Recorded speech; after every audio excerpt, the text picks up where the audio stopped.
back to your lesson. Okay.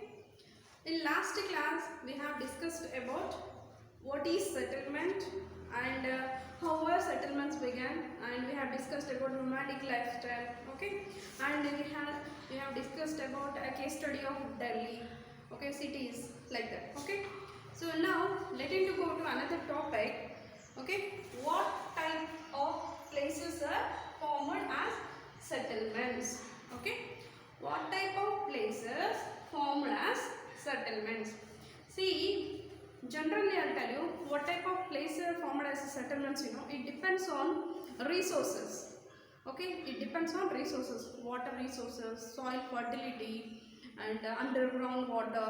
Okay, and fort, coastal areas. Okay, and industrial areas, and transportations. So depends on all of this, settlements will be formed. Okay, see, as I told you, for the agriculture, settlements. Okay, for the farming of lands, where is the water sources is more, near river banks of the rivers. Okay, banks of the streams, there is water sources more, so that is a settlement for farming. Okay, like that. And where is a transportation is high, which is near the forest. Okay, that place is very good for agriculture, industrial units. Okay, which is depends on the forest products, like that. Okay, see here, and it depends on site, situation, and history of the place also. And okay, here for this they have given explanation about one of the example here about Shivaji's fort. Okay, we know about the Chhatrapati Shivaji, okay, who ruled Maharashtra. Okay, right. Chhatrapati Shivaji had built a fort.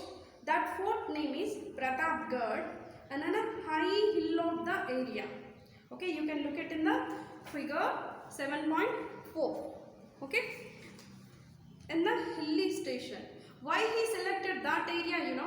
To protect from the any of army people to be, other people should not be.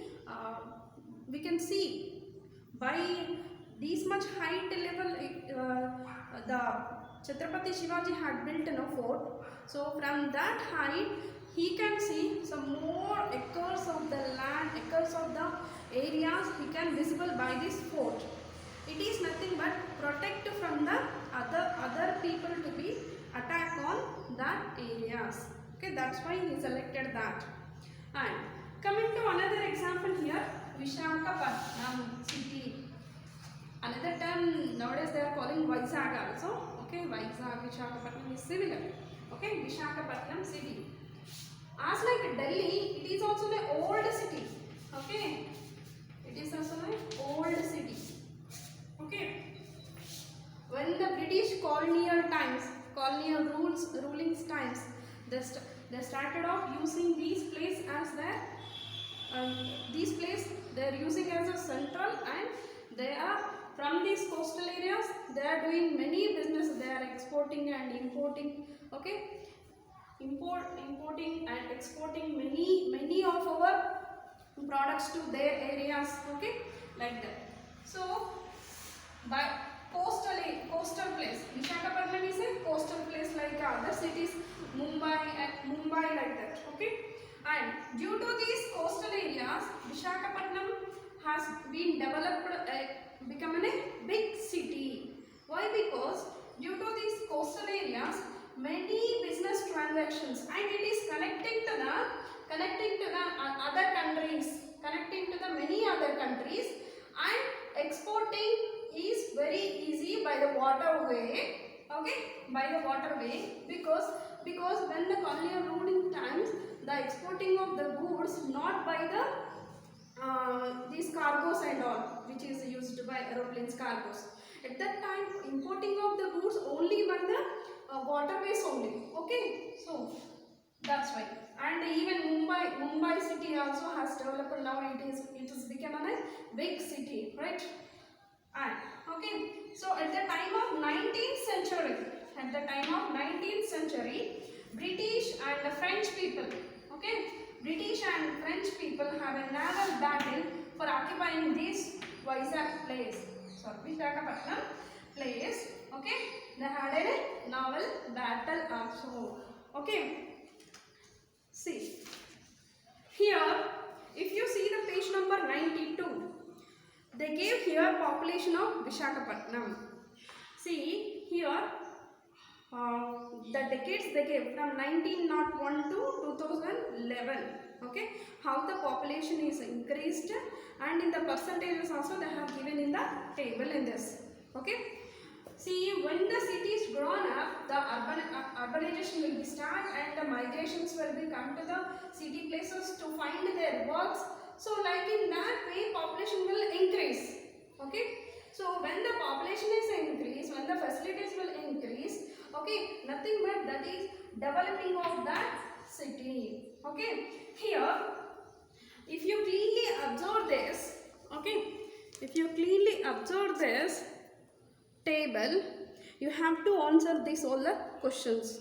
See why I am telling you, insisting of this, you know, these type of questions you may will get in your question papers also. Okay, that's why I am insisting on this table. Okay, here you have to be observed. Okay, year, population and percentage changes.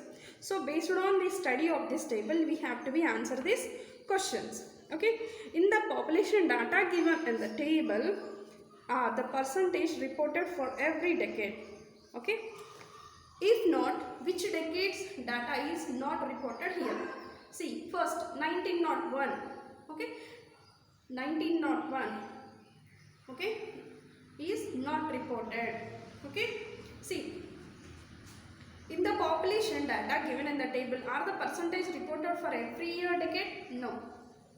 Yes. So which year? 1901. From which decade to which decade has the population increase been the highest in percentage? So which decade to the which decade? Decade means nothing but 10 years. Okay, decade. So which year we have to be see in the percentage side. Okay, which year to which year population increase highest? See, 1951 to 1961 here 95%. Okay, so which decade? 1961 the answer. You have to be write the answers in the sentence wise, not the directly the year. From which decade to which decade has the population increase been the lowest in percentage? Lowest in percentage. Okay, so if we see here,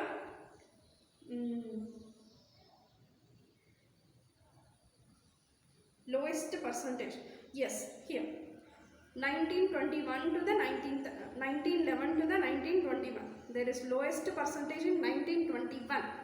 Okay, and plot the absolute population of Visakhapatnam on a line graph covering 1901 to the 2011.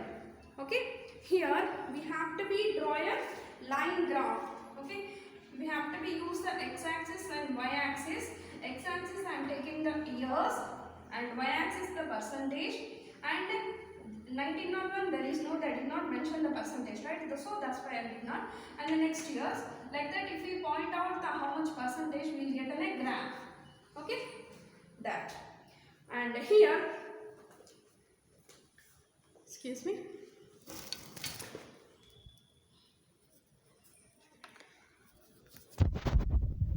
here you have to be see in the your textbook 93 page of the table 3. Okay, Indian settlements in hierarchy. Here you may heard that only city, towns and that type of words. You did not heard about metropolitan cities, cosmopolitan cities, towns and all. And some children have thinking that city and town will be the same. That no, there is a different. Okay, see, as I told you, the mega city yesterday, which is mega city I pronounced yesterday? Delhi. Okay, so it depends on the population. Okay, it depends on the population that government is divided is as into cities. So here first city, mega cities. Okay, cities having more than 10 million people. Okay, population is so high, more than the 10 million people we are calling as mega cities. So here the examples also they have given here. Greater Mumbai, how much the population? 18.4 millions. And Delhi and Kolkata, they have mentioned here the population also. Here metropolitan cities. Metropolitan cities means, don't you think that metro trains will run? No, that may be the metropolitan cities. Don't you think in that way? Okay, see here, which cities having 1 million to the 10 millions of population, that cities we are calling as metropolitan cities, or we can call as million plus cities. So our Hyderabad also one of the metropolitan city.